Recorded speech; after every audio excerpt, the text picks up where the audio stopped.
পৃথিবীতে একটি মাত্র দেশ হলো বাংলাদেশ, যে দেশে টাকা টাকার দিয়ে কেনে। মানুষ 20 টাকার নোট আপনার 50 টাকা দিয়ে কেনে।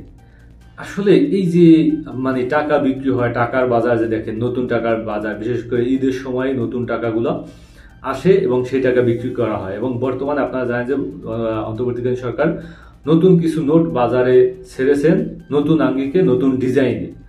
আসলে এই টাকাগুলো তো বাংলাদেশ ব্যাংক থেকে বিভিন্ন ব্যাংকে তারা পাঠিয়ে দেয়। বিভিন্ন ব্যাংক তারপর গ্রাহককে দিবে, তারপর এই টাকাটা গ্রাহকের হাতে বিভিন্ন জায়গায় বাজারে ছড়িয়ে ছিটিয়ে যাবে।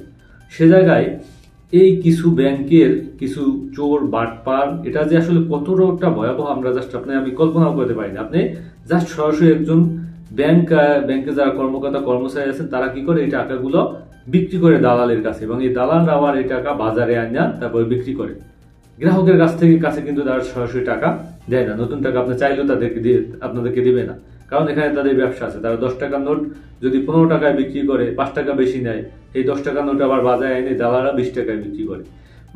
আমরা দেখতেছি যে আমাদের সামনে এই ব্যাংক কর্মকর্তারা কর্মচারীরা চুরিতে লিপ্ত।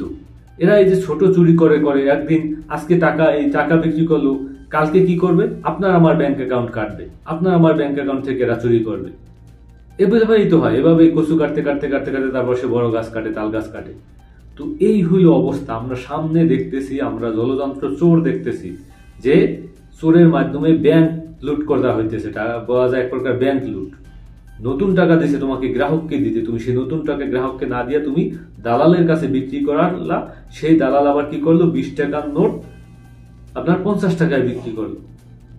চোর, জলযন্ত্র চোর, জলযন্ত্র ডাকাত আমাদের সামনে ঘুরে বেড়াইতেছে।